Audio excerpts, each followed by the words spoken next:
This is the cast of the Jack Benny radio show. So Jack Benny is the one looking disapprovingly in the back. And his show was super popular in the 1930s, 40s, and 50s, and then led into television. And this is, so this is Mary Livingstone on the show. That was her name. In real life, her name was Mary Benny. She was married to Jack, but she changed her name to Mary because her character on the show was so popular. Her real name was Sadie Marks, no relation to the Marx Brothers. This is a picture of another cast member. So this is Dennis Day and his family. As you can see, he is a grown-ass man, but he played a little kid on the radio show, kind of a dopey kid. And this is Phil Harris. You may know him as Baloo the Bear or a ton of other radio and Disney voices. He played a drunken band leader on the show, and he was really incredibly popular. This is Mel Blanc, another crazy good voice actor. As you can see, he voiced so many of the Looney Tunes. He's known as the Man of 1,000 Voices. I highly suggest you check out his autobiography because he had a really bad car accident, really crazy story about how Bugs Bunny really helped him get out of a coma. Anyway, this is Phil Harris, his Jack Benny's announcer. And back then, the announcer would announce all of the product placements. And so very popular, there'd be one. So this is Jello. So Jack Benny would often start his radio programs with saying, Jello again. How original. But Jello was one of his really early sponsors. And fun fact, Jello was not popular before Jack Benny took on that product placement.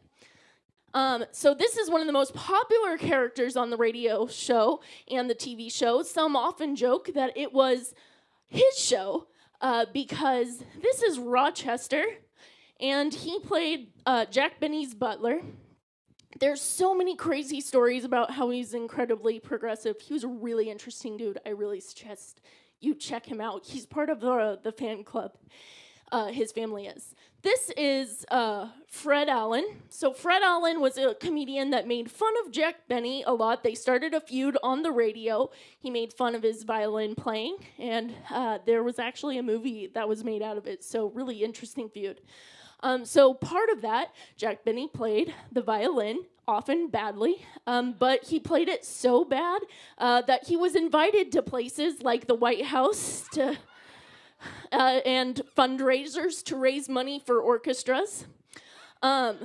This is a crazy graph that I created to show how much influence Jack Benny has on other comedians. So you have Steve Martin and Johnny Carson citing Jack Benny as their influence, and Johnny Carson had influences on so many comedians, including, this is my Funko Pop of Conan O'Brien, because I super love Conan O'Brien. This is Jack Benny's autobiography.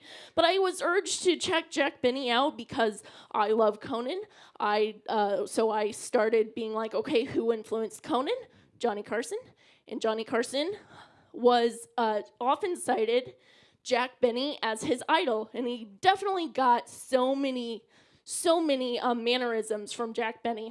And he also, in his college thesis, talked about radio comedians. And that's available free on the University of Nebraska if you want to check this out. This is, of course, Lucille Ball.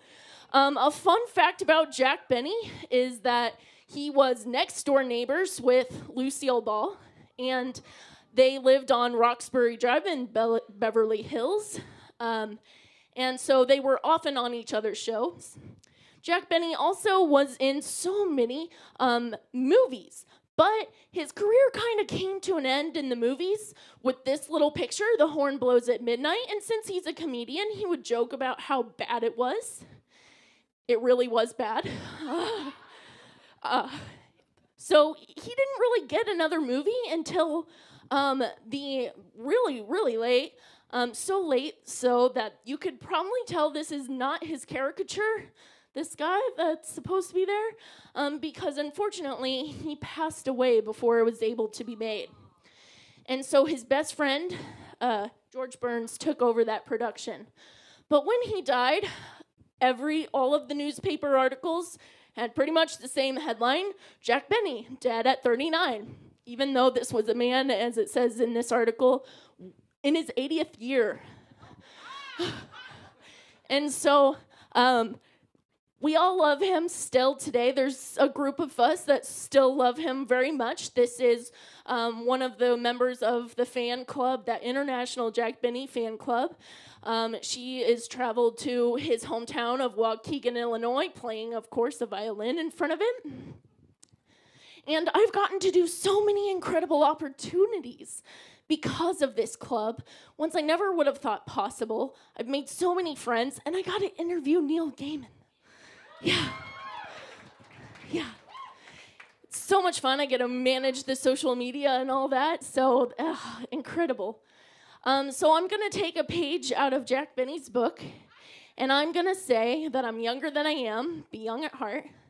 I'm going to hang out with some good friends. Yeah. And I'm going to listen to people who are incredibly passionate, like we all are tonight, and sit back and probably go home and watch the Jack Benny show.